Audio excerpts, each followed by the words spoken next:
नमस्कार, मैं नियाज खान और आप देख रहे हैं न्यूज एक्सप्रेस। एक कहावत आपने सुनी होगी, मीठा मीठा गप गप और कड़वा कड़वा थू थू। ये कहावत वर्तमान समय में प्रधानमंत्री मोदी पर सटीक बैठती है। साल 2014 में बीजेपी लोकसभा चुनाव जीतती है तो इसका श्रेय पीएम मोदी को मिलता है।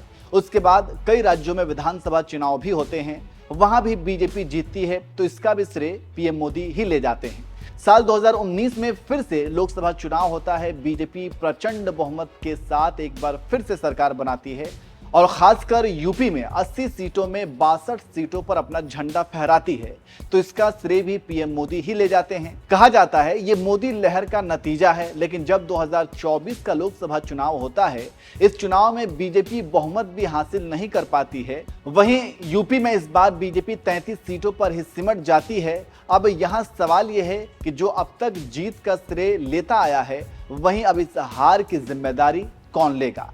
जाहिर सी बात है, पीएम मोदी को ही हार की जिम्मेदारी भी लेनी चाहिए, लेकिन इस हार का ठिकरा किसके ऊपर फोड़ने की कोशिश की जा रही है? वो है यूपी के सीएम योगी आदित्यनाथ। जी हां, यूपी में जो बीजेपी की हार हुई है उसका ठिकरा जो है वो योगी आदित्यनाथ पर ही फोड़े जाने की कोशिश की जा रही है। इसलिए अब कहा जा रहा है कि अब यूपी बीजेपी में सब कुछ ठीक नहीं चल रहा है और अंदर खाने जोड़ तोड़ की खिचड़ी पक रही है और केंद्र में एक तरफ सीएम योगी आदित्यनाथ और दूसरी तरफ डिप्टी सीएम केशव प्रसाद मौर्य हैं।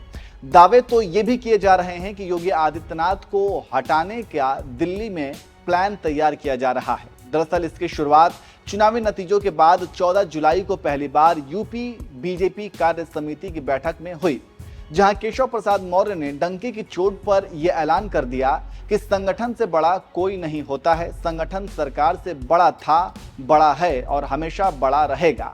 मैं यहां सबके सामने कह रहा हूं कि मैं खुद को उप मुख्यमंत्री बाद में मानता हूं, भाजपा का कार्यकर्ता पहले मानता हूं। तो वहीं केशव मौर्य के बयान के बाद सीएम योगी ने भी कह दिया कि हम अति आत्मविश्वास की वजह से चुनाव हारे। बस कार्य समिति की इसी बैठक और बयान के बाद योगी आदित्यनाथ और केशव प्रसाद मौर्य के बीच कथित झगड़े को लेकर और हवा मिलने लगी। तो वहीं इसी बीच ये खबरें आने लगी कि केशव प्रसाद मौर्य ने योगी के खिलाफ खुली बगावत कर दी और किसी भी वक्त योगी को कुर्सी से हटाया जा सकता है। वहीं इन अटकलों के बीच अब कांग्रेस प्रवक्ता सुप्रिया श्रीनेत का भी एक बयान आ गया है, जिसके बाद एक बार फिर से राजनीतिक घमासान छिड़ गया है। दरअसल कांग्रेस प्रवक्ता सुप्रिया श्रीनेत ने केशव प्रसाद मौर्य का एक वीडियो शेयर किया है। इस वीडियो में केशव मौर्य बीजेपी मुख्यालय में दिख रहे हैं।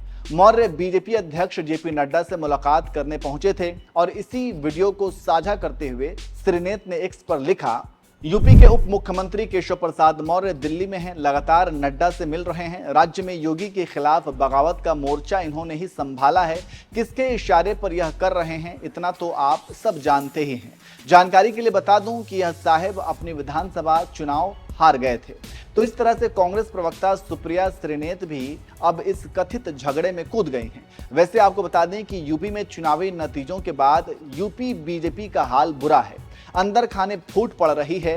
अब यूपी में आगामी 10 सीटों पर होने वाले उपचुनाव में बीजेपी ऐसी कोई गलती नहीं करना चाहती है जिससे उसका नुकसान हो, लेकिन ना चाहते हुए भी केशव प्रसाद मौर्य और योगी आदित्यनाथ के बीच कथित झगड़े का असर इन उपचुनाव पर भी देखने को मिल सकता है। वैसे आपको क्या लगता है, क्या वाकई में यूपी बीजेपी में सब ठीक चल रहा है या नहीं चल रहा है, या फिर अंदर खाने यूपी बीजेपी दो गुटों में बढ़ गए हैं? कमेंट करके आप अपनी राय जरूर दीजिए।